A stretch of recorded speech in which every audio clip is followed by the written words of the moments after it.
Assalamu alaikum viewers. Welcome to Siyasat English News. I am Aman Umar.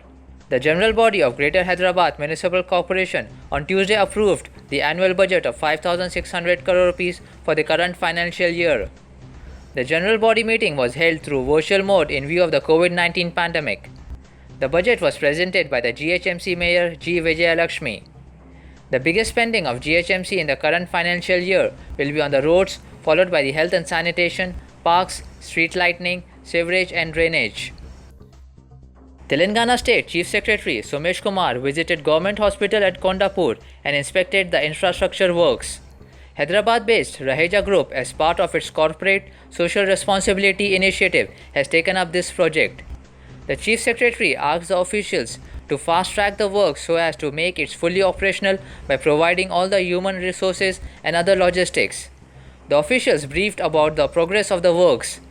Secretary of the Health and Family Welfare Rizvi, Telangana State Industrial Infrastructure Corporation Managing Director Narsimha Reddy, DME Ramesh Reddy and other officials were also present on the occasion. Congress Party corporator from Lingojiguda division of the GHMC, Rajashekar, was sworn in as a corporator today. The mayor of the corporation, Gadwal Vijayalakshmi, administered the oath on the corporator. The newly appointed president of Telangana Pradesh Congress Committee, A. Revant Reddy, took part in the event. Reddy later congratulated the newly elected corporator on the occasion. Speaking on the occasion, Revant Reddy said that the state capital, Hyderabad, was the heart of the Telangana state. He said that there would be development in the state only if the city was kept clean. He alleged that all kinds of taxes were increased in the corporation limits. He also alleged that the rulers of the corporation had kept their promise to take up 800 crore rupees worth flood prevention works. He said that tanks and stormwater drains were encroached upon in the city. All India Majlis-e-Ittehad Muslimin National President and Member of Parliament Asaduddin Owaisi has written to Telangana Director General of Police Mahinder Reddy asking him to ensure that cattle traders are not harassed while transporting animals to Hyderabad in view of the Eid-ul-Zuha. In a letter dated June 28, the All India Majlis-e-Ittehad Muslimin chief told Mahinder Reddy that thousands of sheep, goats and bulls will be transported to Hyderabad for Eid-ul-Zuha, which falls on 21st of July. Owaisi added that almost 50% of Telangana's 44 lakh Muslims live in the Greater Hyderabad Municipal Corporation limits. Owaisi also requested the top COP to instruct police officials to not insist on certificates from veterinary doctors on the age and fitness of the animals for slaughter, and also to not book cases for so-called overcrowding of animals in the vehicles. Sensation prevailed at Raniganj bus depot on Tuesday morning after a RTC bus driver committed suicide. According to the sources, 50-year-old S. Tirupati Reddy, an RTC bus driver working at Raniganj bus depot, was not attending duties for 2 days. On Tuesday morning, he reported for duty, upon which the officials at the depot reportedly did not allow him to join back. Dejected over the attitude of the officials, Tirupati Reddy consumed unknown poison in the vicinity of the depot and he collapsed. Immediately, the RTC driver was shifted to hospital where the doctors declared him dead. The Ramgopalpet police have registered a case and investigation is underway. Telangana on Tuesday recorded 987 fresh COVID-19 cases, pushing the case load to 622,593, while the toll rose to 3,651 with 7 more deaths.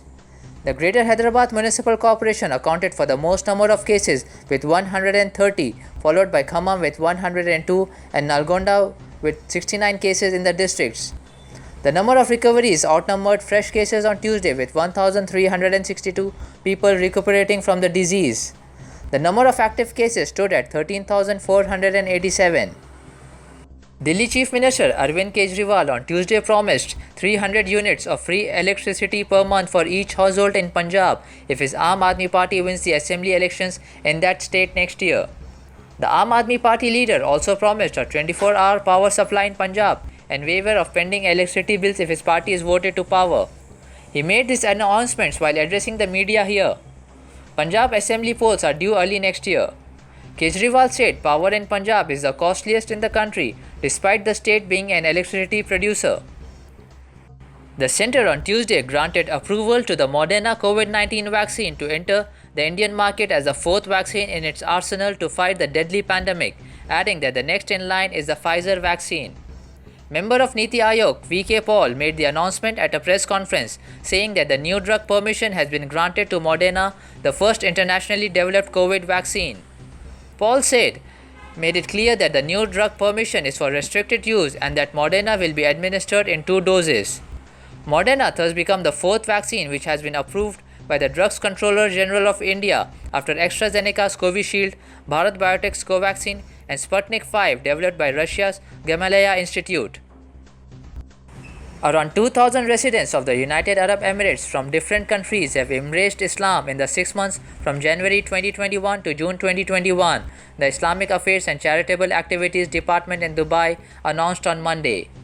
The Sheikh Mohammed bin Rashid Al Maktoum Islamic Cultural Center announced on its official website that from January to June 2021, as many as 2,027 residents took Shahada or Islamic oath at the center. The center introduces new Muslims to the tolerant principles of Islam and provides social, educational, and religious support. That's it for today. Thank you, viewers.